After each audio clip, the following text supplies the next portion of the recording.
Welcome to the Speak and Get What You Want podcast, where you learn how to communicate like the world's greatest leaders.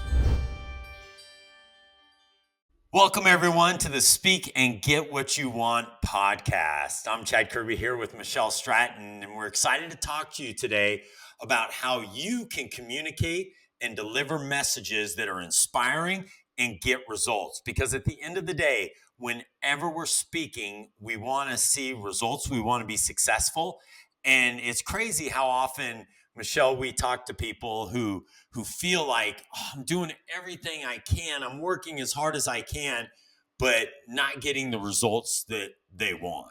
And so we're going to talk about a few things specifically that, Michelle, you've done in your leadership in building huge and successful businesses that have really made a difference. Because at the end of the day, when it comes down to success, it comes down to leadership. How are you leading in a powerful way that gets people to want to follow you and want to work with you so that you can achieve the financial goals that you have, that you can achieve everything you've set out to accomplish. So, Michelle, I'm going to start by just talking about a subject that a lot of people, especially today, in a world we just experienced, like, what do they call it? The Great Resignation, where people seem to not want to work, right? So there's so many people that aren't excited about getting a job. There are people that just like,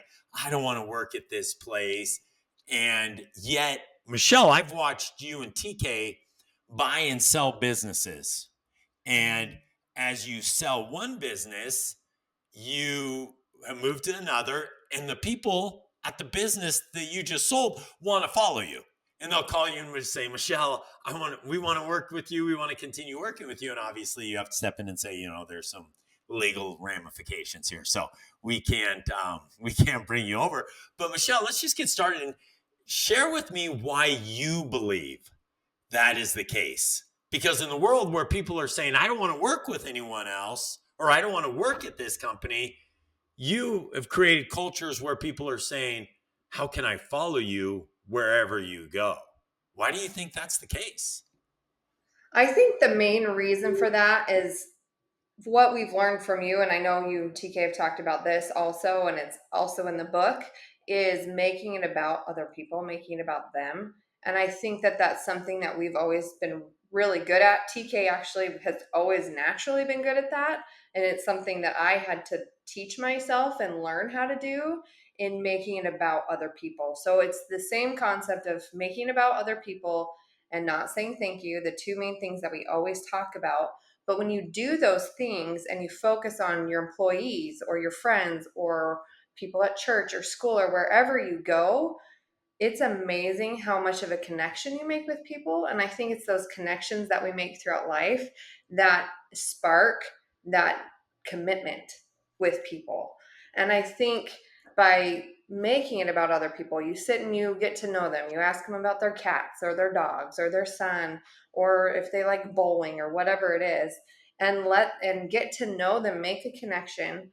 And then when they're doing their jobs, we make it about them and their job. Yes, they're working for us, but they're working for themselves too. So when we ask them to do things and they do them, it's, hey, you are awesome. That was great. I think anyone that knows me knows that's probably my tagline is, you're the best. You're awesome. So whenever people do anything for me, it's not, oh, thank you for doing that for me. You're doing your job. It's, you are so awesome. You're the best. Thank you. Not thank you for doing that. It's, you are the best. Well, and it makes people feel so good. Right, totally. And I see that, and I see it with the people that work in your organizations. But let me ask you this. You keep saying the word connection and creating connections. And by the way, to all the listeners, it's crazy to me how connected Michelle is with the people that work in her organization. She's connected. But how? And you said you make it all about them, but there's more than that. how do they feel connected to you? Because you always hear, right? And you hear a lot of entrepreneurs and business leaders say, don't become friends with the people you work with, right? Don't become friends with these individuals. How is it that you're able to create that connection and still get people to perform at such a high level? Because TK and Michelle, the two of you get the absolute best out of people. So much so that when people leave working for you, Michelle, they end up coming back in a level I've never seen before, where they come back and they're like, "No, I was at my best self here." So how do you create connection and at the same time still get people to perform at such a high level? I think from what people have told me about myself, and it's something I've had to do self reflection on, is both of us have, I think, such a high demand or high bar, right? Our bar is here. I think most people's is just here. Our bar for everything we do in our lives, whether it's with our kids, church, school, whatever we do, our bar is way up here. And I think it's a way of being. It's just a way that we are. I don't even realize that I've portrayed that. I've been told that by some of my employees, that I have such a high expectation that it can be daunting to other people. But I think it helps people want to rise to that because of the congratulations they get and the compliments that they get. It makes them feel good. I mean, I don't know anyone that doesn't want to have a compliment, in Okay. regardless of how small it is. It makes them feel good, so they're going to keep doing things because they want to keep getting compliments from me, so they keep feeling good about themselves, which I love to compliment people. I think people are amazing, and I love to watch people grow and improve in their own lives as well as at work. And I'll just add to that, Michelle. What you do really well naturally is you said that you set the bar high. That you and TK have high expectations for yourself, and you set the bar high, and you do that for the people that work with you. But then when they achieve that, you celebrate it as though you just accomplished that. Like I've seen you be happier for somebody than they even perhaps are for themselves, right? You're like, Especially that's TK. awesome. What's that? Yeah, especially TK. He's very good at being super happy for people. Right? And so you both set these huge goals for your people, but then when they accomplish them, they celebrate it. One of the big traps I see entrepreneurs and business leaders do, Michelle, is they'll set these high goals for their teams. And then when the teams accomplish it, they immediately go to the next high goal.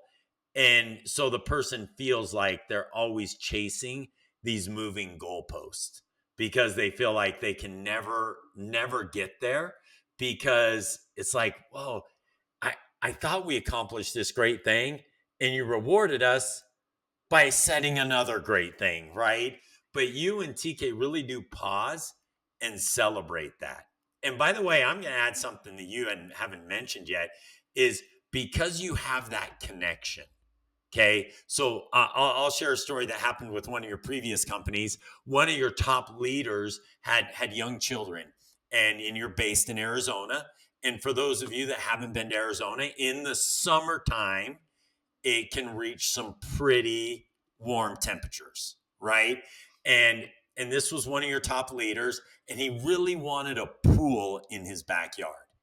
He wanted a pool in his backyard. His wife had young kids.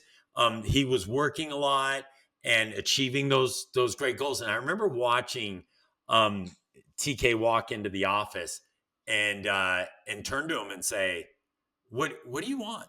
And he's like, well, I would really like a pool in my backyard. And pools aren't cheap. And TK goes, well, then let's get it for you. Let's figure out a way to get it for you. And this individual now has that pool, right? And so Right. it's having the connection to know what matters most to that employee. And no one now, and by the way, you and TK together, you are some of the most successful people I've been around.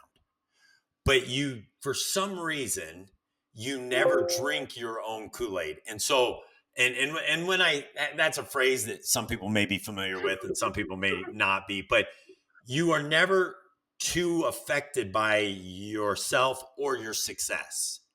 And for me, as I look as an outsider looking in and consulting with your companies, I've seen how that ingratiates yourself with the people that you work with.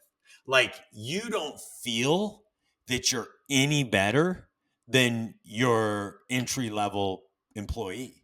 Like you want them to Oh, be we're successful like not. yourself. No one is better than anyone else, and I think that's just part of the way I was raised, specifically, probably both TK and I, probably being raised in small towns in humble situations.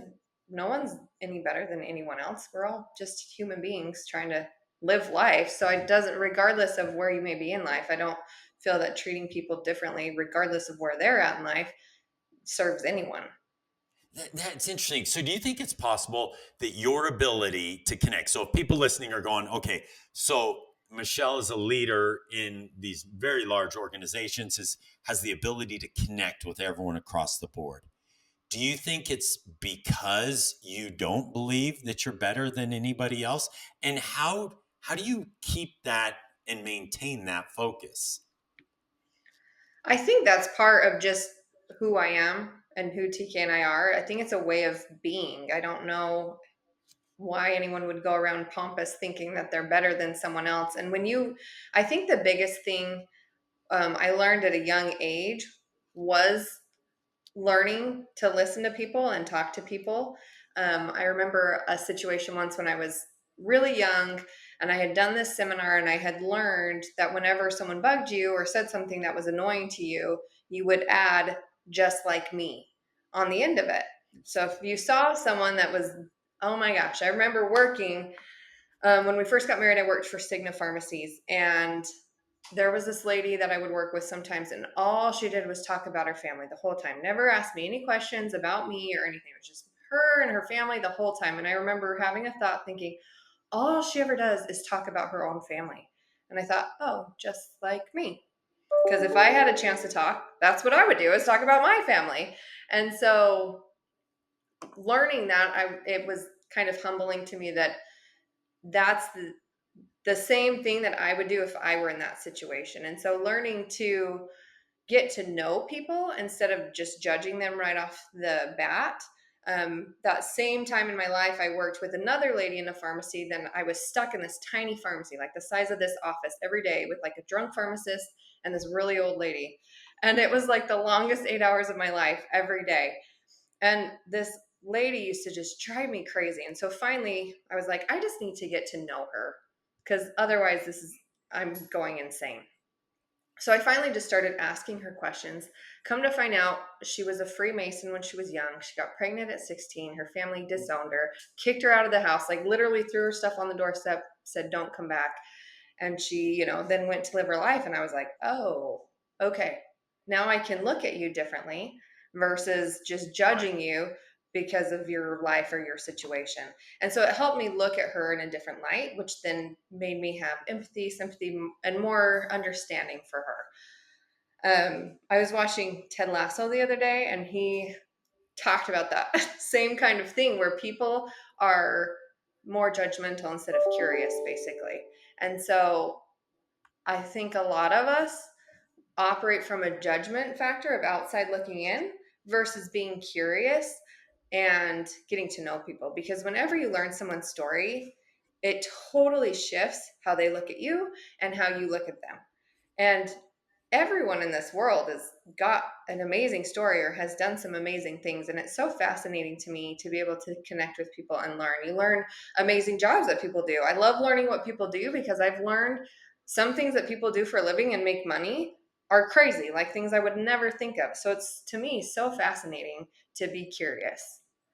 You know what that okay, so as you're listening to this and going, okay, I want the results that Michelle's had. I want to have those kinds of results. I want to experience that level of leadership. You've mentioned three specific things that I just want to highlight. Um, the one thing that you started off with, you expect excellence. So you and TK expect excellence. And I'm going to add to that um your attention to detail, like your excellence, it goes all the way down to the attention to detail, including, like, you live a very organized life, meaning you don't have any clutter in your home.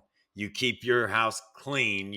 The way that you always present yourself, you're always, the attention to detail of expecting that excellence.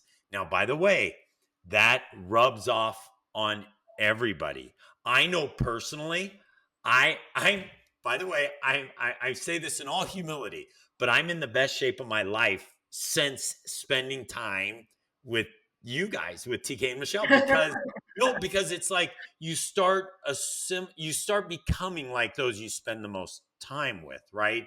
And so Right. you expect excellence. That first one right there. And then the second thing, Michelle, is just pausing to connect. Like, in this rapid fire world we're living in, you always pause to connect and make sure that you're listening and figuring out what motivates your team, what motivates the people you work with, and then reward them accordingly, right? Right. Because when they're successful, when they're successful, you're successful, right? I remember Dave Ramsey, when I was chatting with him, he said, "Look, I wish my top sales guy made $1 million a year." He's like, because that means I made 10, right? And so it's like Right. he's always looking to reward and connecting with people and seeing what really motivates them.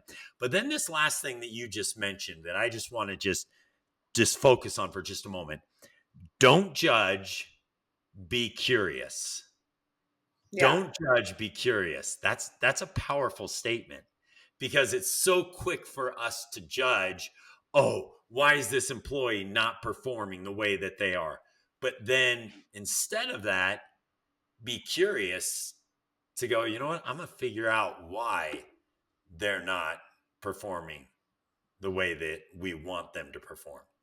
Because one thing Right. that and I've seen it with you and TK, you don't rush to judgment.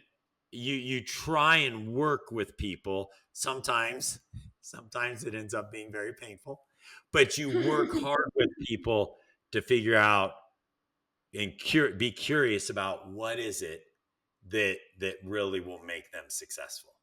Don't Right. judge, be curious. Now, is that something you have to work on all the time?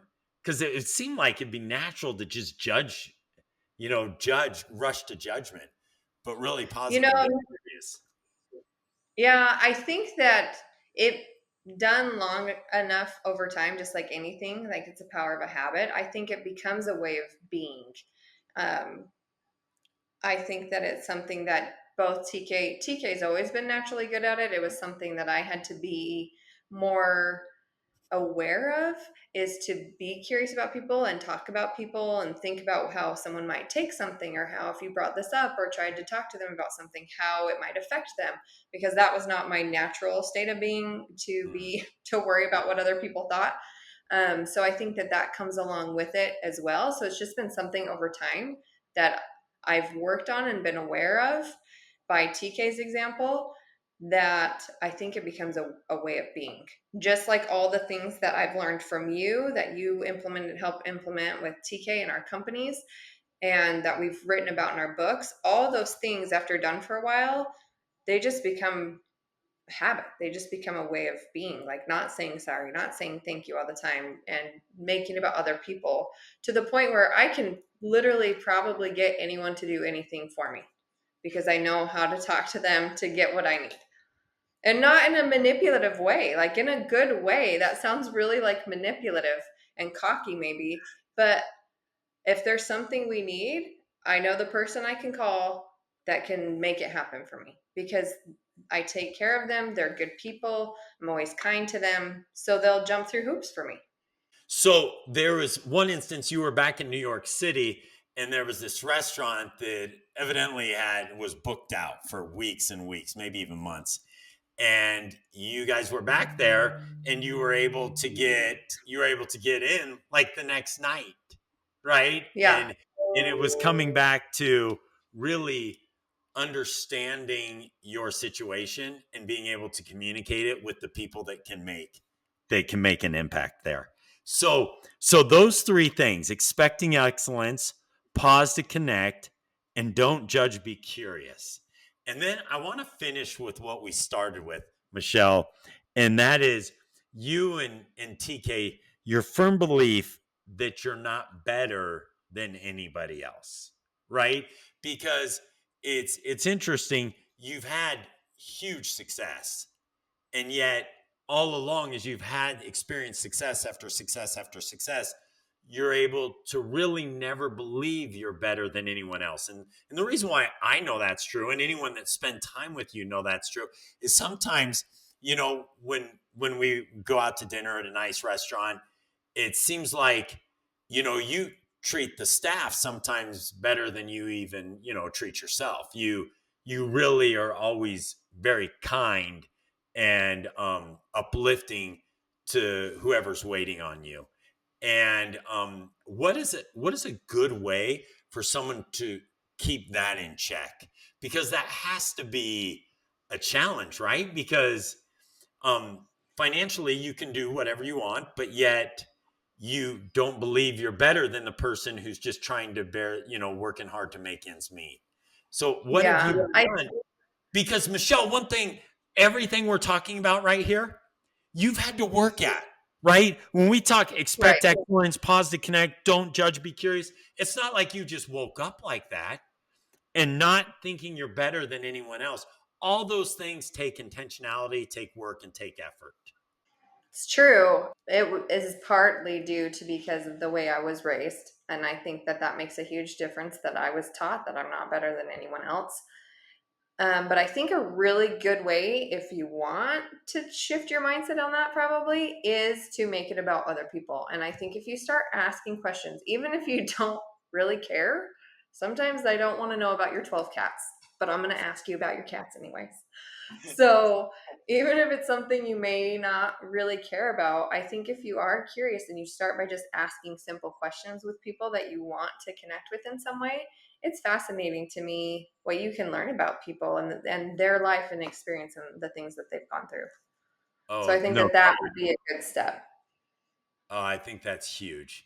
Just simply if you pause to get to know people, it will help you really battle that challenge of thinking that you're perhaps even better than somebody else. And I appreciate you bringing up the cat scenario, because back in the day, you had an individual in one of your finance departments that cared deeply for cats, right? Yes. We And had and 9. and she'd always talk about her cats, always talk about her cats. And you know what? Somehow, some way, you and TK would find the, inner strength to ask her about her cats, even though Well, neither TK was mostly drawing pictures of dead cats and leaving them on her desk. So he well, connected on maybe a more morbid level, but by teasing her, but it was a connection nonetheless. and he knew his audience. He knew his audience, and he knew he could do that. Right. It's interesting, and I'll just close with this thought, Michelle. They I've read survey after survey over what makes people really, really successful, and one of the most common responses to all of it is self-awareness. Are you self-aware? And that's one thing that, if people were to leave and as they're listening to this, be self-aware in what Michelle's just taught about expecting excellence, pausing to connect, and don't judge, be curious. Really be aware of who you are, and how you're conveying that to other people, and making sure that you're doing those things.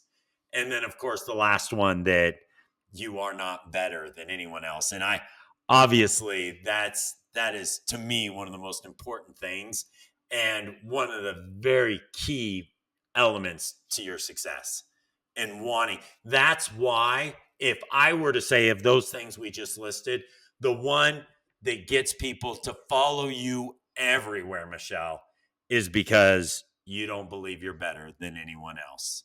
that you're trying to make their life Well, just better. like you, Kirby. I feel like you're the same way. Well, it does take work. It does take effort. And I appreciate you sharing these insights with us, Michelle. Um, we're gonna continue unpacking these things, Michelle. We'll have different people on the show, and it's great to be with you. So Yeah, it's uh, awesome. thanks for your insights, and have a tremendous day.